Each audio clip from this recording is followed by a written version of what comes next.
はい、失礼します。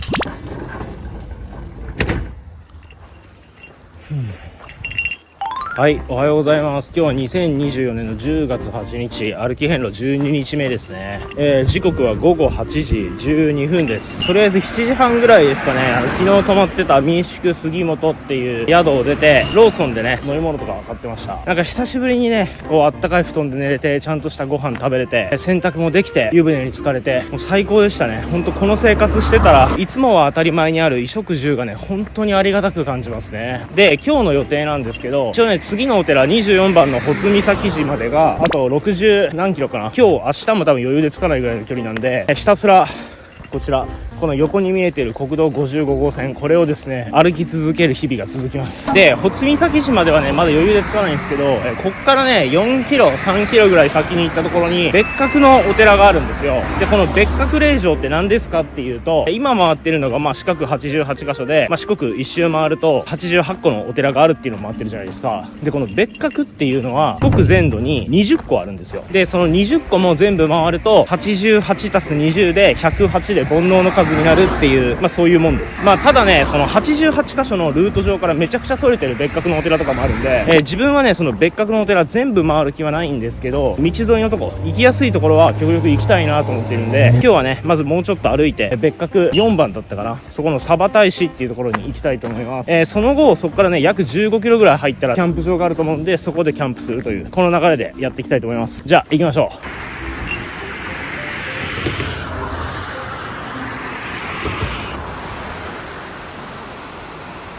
鯖大師本舗 0.1 キロ、こっちですね。鯖大師こっち。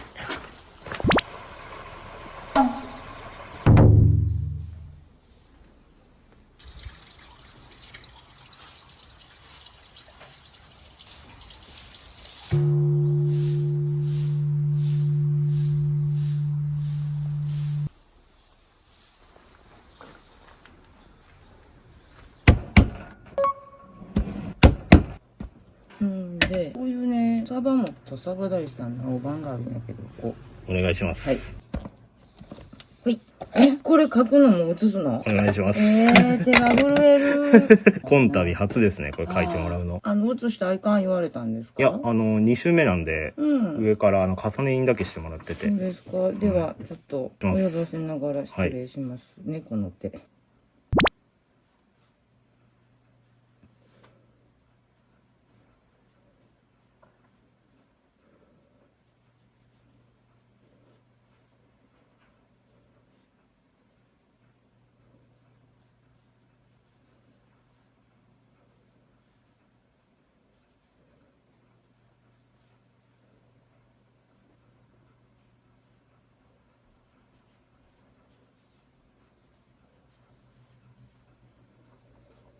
上がもうちょっと頑張れ。はい、ありがとうございます。すみません、いただきます。頑張ったら。ありがとうございます。失礼します。こ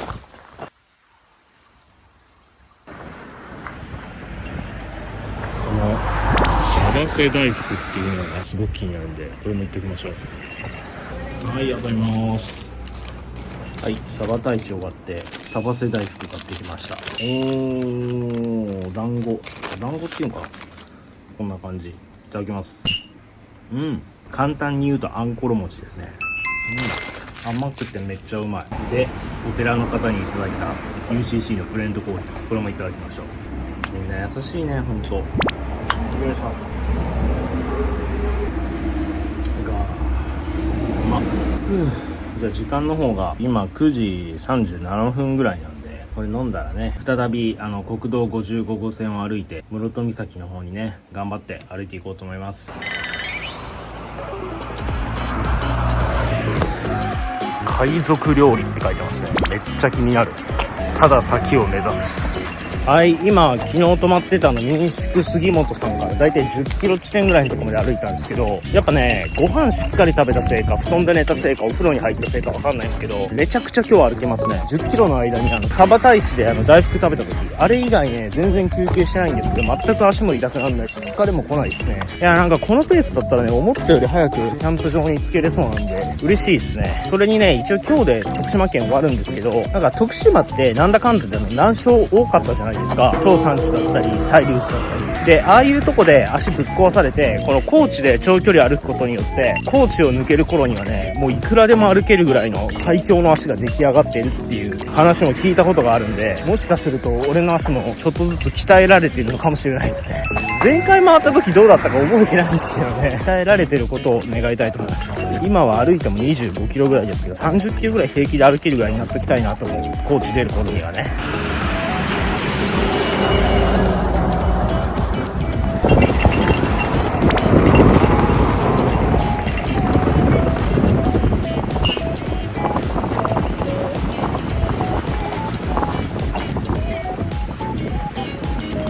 見てこれ、ラーメン、餃子、トンファン、めっちゃ気になるわ。定休日やけど食べてえな。やっぱ豚の工程じゃけ豚骨ラーメンなんですかね。ラーメン食いてえな。はい、右側道の駅宍喰温泉出てきました。ここ温泉あるんで行きたいんですけど、昨日ね湯船にも入れたんで今日はスルーしようと思います。で、この宍喰温泉が出てきたっていうことは、今ね地図上ではここにいるんですよ。ここで今日泊まるキャンプ場がここなんで、このまま国道55号線これをずーっとまっすぐ行ってあと4キロぐらいですね。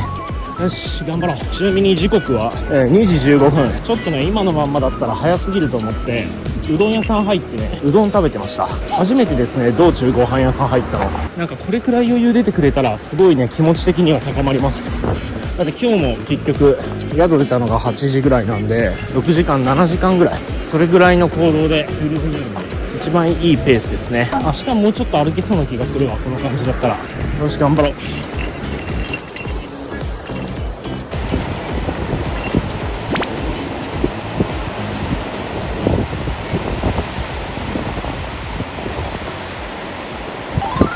さあ皆さん、トンネルが見えてきました。水戸トンネルですね。このトンネルはただのトンネルではございません。このトンネルを抜けた時、それはいろんなものが変わるんです。さあ行ってみましょう。普通じゃないトンネルに。こっちの方が歩道があるけいいな。では改めまして水戸トンネル挿入します。よろしくお願いします。さあ皆さん、いよいよトンネルの出口が見えてまいりました。この光は希望の光か、それとも絶望の明かりか。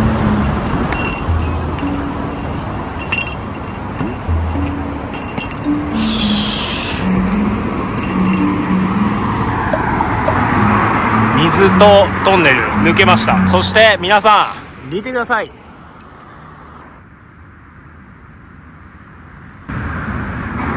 高知県に行きました。しゃー、ありがとう徳島県。一周回ったらまた帰ってきます。よっしゃー、これからは待っとけ高知、カツオ祭りの始まりじゃ。室戸まであと44キロ、高知までは122キロ、遠いな。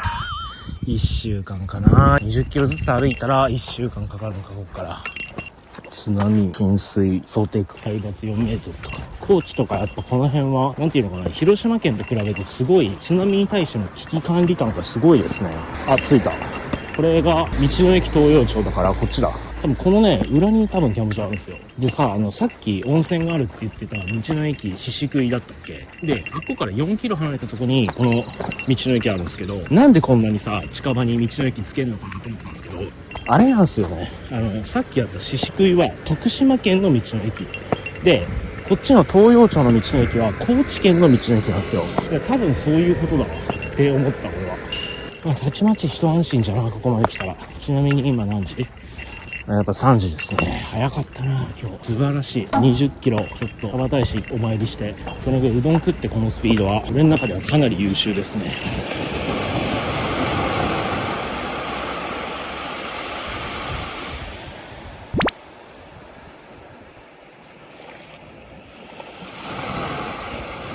砂がさ踏んだらなんかボソボソってなるんだけど、これなんなんこれ。ほらすごくない？なんなんこれ。初めて見た。不思議。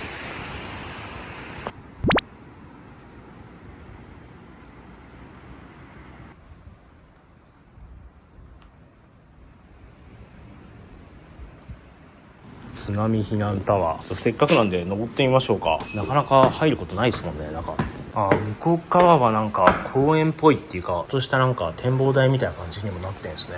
こっちはまだ上がある。よいしょ。高かった。何気に疲れた。 R って書いてる。これなんじゃろう。ヘリポートみたいなやつかね。すごい。さすがにやっぱ眺めはいいな。辺り一望できますよこれ。あとちなみにね、キャンプ場チェックインしてきました。道の駅に近いどころか道の駅の隣でしたね。受付はもうこの道の駅でやるっていう、そういうスタイルでしたね。今日テントがね多分べちゃべちゃなんで、とりあえずパパッと設営して、その後ね道の駅の中ちょっと散策しに行こうと思います。じゃあ下降りて設営すっか。なんか雨降りそうだしな。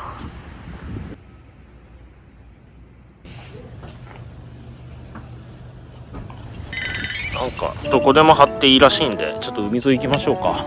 許可証でゴミも引き取ってくれるらしいです。結構下濡れとるな、足場が雨降ったせいで。よっこらしょと。よいしょ。重た。よいしょ。でテントこれテント絶対べちゃべちゃやな。俺出したくねえわこれ。よフライはまた後にしよう。問題はインナーですよ。湿っとるなやっぱ。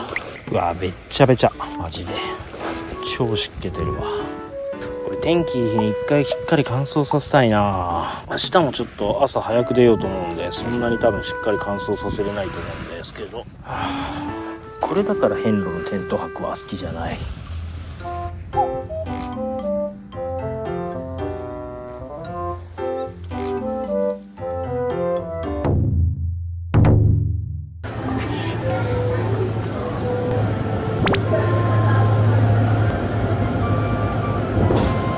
本館ビール、これがな柚子の森、これ捕獲じゃない。龍馬産ビール、これも捕獲。うまそう。木肌カンパチ、これ行こうかな。どうしよっかな、悩むな。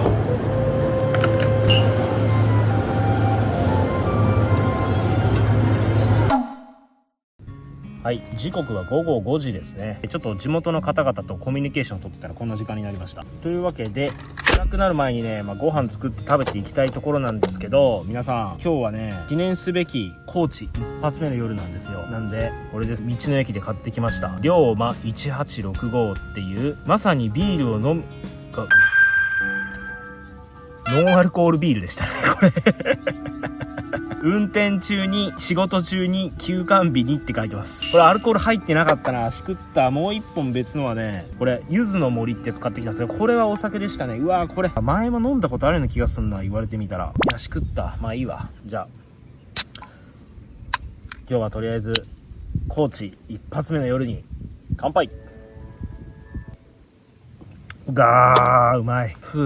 ノンアルだけど気分は高まるよ。で、中にね、カツオとかも売ってたんですけど、カツオパーティーはね、まだ我慢します。初日からちょっとね、カツオ、クジラ、カツオってやるのはちょっとどうかと思うんで、今日は我慢します。次はどうかわかりません。そういうわけなんで、今日何食べるかというと、午前中にね、サバ大師っていうところに行ったじゃないですか。あれからね、どうしても俺ちょっとサバ気分になってるんですよ。なんで、こちらです。ローソンのサバの味噌煮っていう缶詰買ってきましたんで、これを温めて食べます。それと、やっぱこれだけで少ないんで、炭水化物もいるじゃないですか。なんでね、長山寺の山越え以来ずっと引き連れてるこの早茹でパスタ、これがね一束だけ残ってますんで、これも茹でて食べようかと思います。一応ね、今日のメインのメニューで言うとこの2つ、それでやっていきます。じゃあとりあえずお湯沸かしてパスタ茹でるとこから始めましょうかね。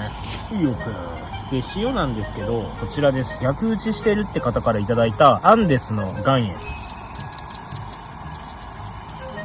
そしてラストパスタ、やっとなくせるずっと荷物になっとったけね、これここまで来るのに大変よ、遍路で自炊するって。よいしょ、はい、いってらっしゃい。よいしょ。ちょっとまだ早めだと思うんですけど、このぐらいで OK にしましょう。よし、勇気に行こう。いいよ。これはセット。これね、サバの味噌煮、こいつをこの中に全投入です。そして軽めに塩コショウ。これ料理の基本ですね。塩コショウ入れるっていうのは。軽めに醤油。で、混ぜ混ぜしていきましょうか。さあ、この味付けが吉と出るか凶と出るか。俺はね、意外といけるんじゃないかなと思ってるんですけどね。しかもこれをね、サバ大使後に作るっていうのがまたまたオツでしょう。サバもちょっとある程度ほぐしましょうね。形俺残ってた方が好きなんで、あんまりがっつりはやんないですけど。これでちょっと水分飛ぶまで煮込みます。そんなもんでええんちゃいますの？じゃあ火止めまして。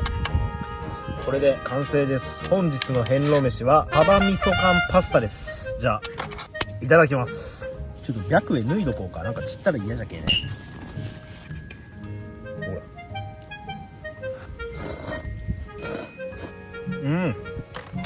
ほら、味薄っ。塩コショウが全然効いてない。ドバドバいった方がいいわ。醤油ももう二回しぐらいいるな。これめちゃくちゃ薄いわ。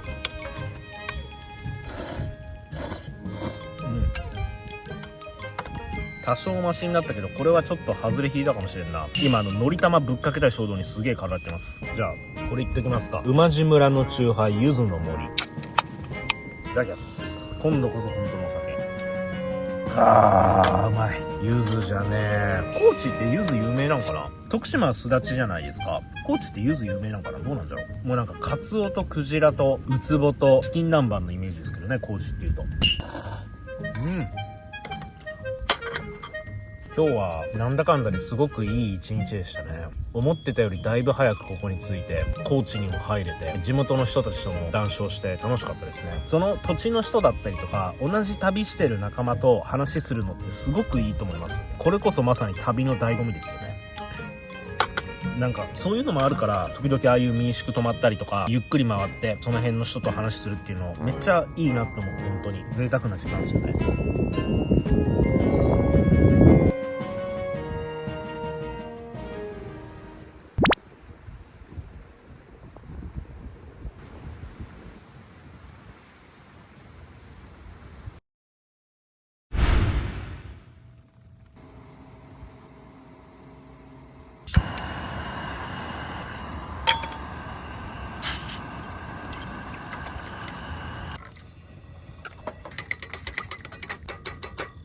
はい、時刻は7時35分ですね。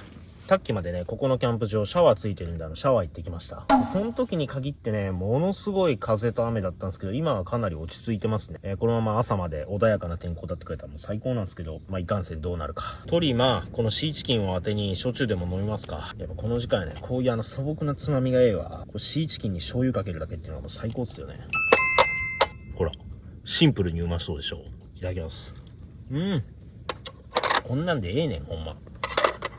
で、皆さん今日から高知県に入ったじゃないですか。なんで、この話をね、ちょっとしとこうと思います。これがですね、何のお話かと言いますと、四国って全部で4つの県があるじゃないですか。で、この四国遍路に関して言うと、その4つの県がね、なんたらの道場っていうのでもう区切り分けされてるんですよ。で、昨日までいた徳島県が発信の道場っていうんですよね。これなんでかっていうと、まあもちろんこの旅が始まる最初のスタート地点っていうのと、徳島県って、まあ正山寺だったり、大龍寺だったり、鶴林寺だったりとか、そういうね、遍路転がしが結構多いんですよ。なんで、こう歩き遍路を始めた人が一番最初に壁にぶち当たる場所。そういう意味で発信の道場って言われてます。で、今日から始まるこの高知県なんですけど、高知はですね、修行の道場って言われてます。これなんでかっていうと、高知県って四国の中で一番大きいんですよ。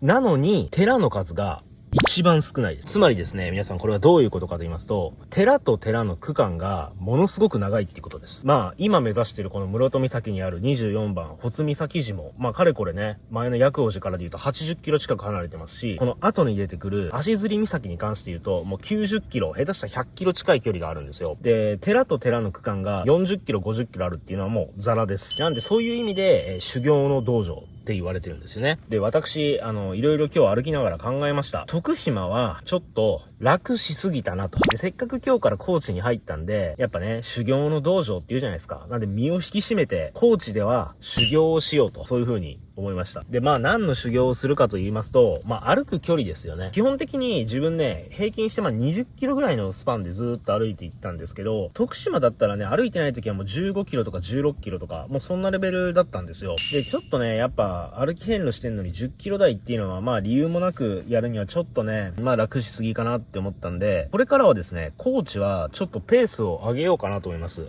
寺と寺の区間も長いんで、スピードをね、全然出せれる距離感ではあると思うんですよね。なんで、目標としては、1日30キロ歩こうかなって思ってます。まあ、今日がね、朝8時にスタートして、昼の3時にここに着いて、まあ、大体20キロちょっと歩いてるんで、意外とね、俺的にはもう思ったより歩けたなっていう感じなんですよ。なんで、このままちょっと1日30キロ歩ける足に進化させていきたいと思ってます。そういうわけで、この流れでね、明日の段取りもしときましょう。はい。恒例の四国遍路一人歩き同居2人ですね。で、現在地の把握からまずやるんですけど、現在ですね、こちらです。この白浜キャンプ場っていうところにいるんですけど、明日もですね、今日と同じ約何キロ、まあ、40キロぐらい先にある室戸岬の穂積岬寺を目指す戦いが始まるんですけど、この赤い線わかりますかね？ここをずーっと歩いていきます。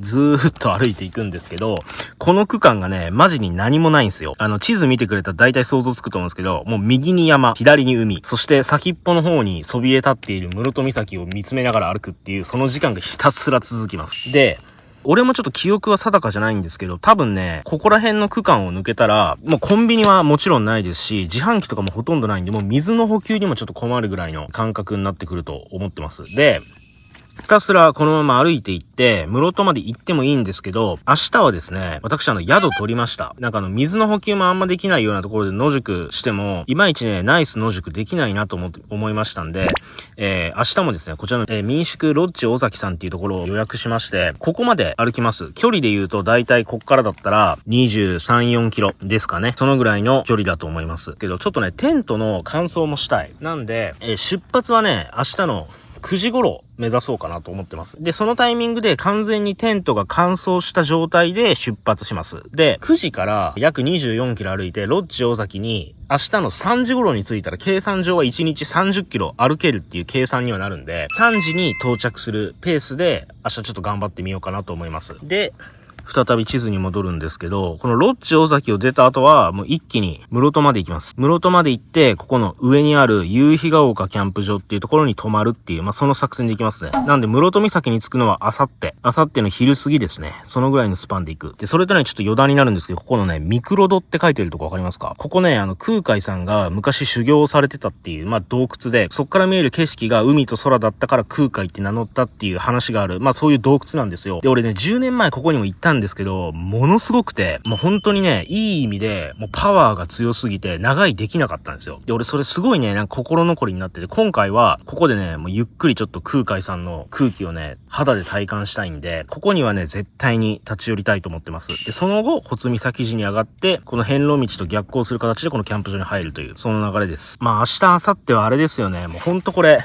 地図見てもらったらもう大体想像できると思うんですけど、マジで景色も変わんないんですよ。なんで、取れ高も本当に少ないと思うんで、まとめてもいいかもしれない。内容によっては。13日目と14日目の動画を一緒にしてもいいかなって俺ちょっと思ってるんで、撮ってみて取れ高次第でまとめるかもしれないですね。で、ここの室戸が終わったら、もう一気にスピード上げましょう。1日30キロ近いペースで、歩いていって、そうですね。5日後ぐらいに高知市内に入るっていう、この流れでいきましょう。これはなかなかいい段取りできてると思うよ、俺は。ちなみにね、明日ロッジ大崎さんに泊まったら、その後はね、もう基本的にはずーっと野宿の予定です。高知市内に入るまではね。なんかまあ体調崩したり、バッテリーの持ちがね、悪くならない限りで言うと、野宿で行きたいなと思います。多分ね、その区間遍路道沿いにキャンプ場もなかったと思うんで、もうひたすら野宿ばっかりになるんじゃないかと思いますね。いやー、厳しい戦いが始まりますよ。まあ修行の道場なんで、高知は。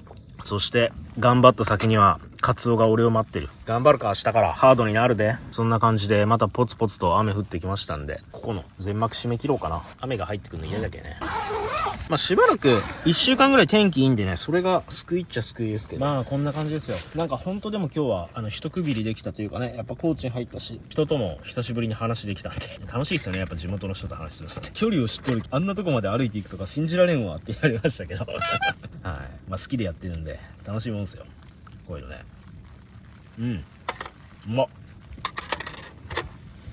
そういうわけで自分の方はね、もうちょっと飲み食いしたら寝ようと思います。そういうわけで皆さん、よろしければチャンネル登録とグッドボタン、あと私インスタとツイッターやってますんで、概要欄からぜひインスタとツイッターのフォローよろしくお願いします。それでは次回13日目の動画でお会いしましょう。しばしのお別れです。バイバイ。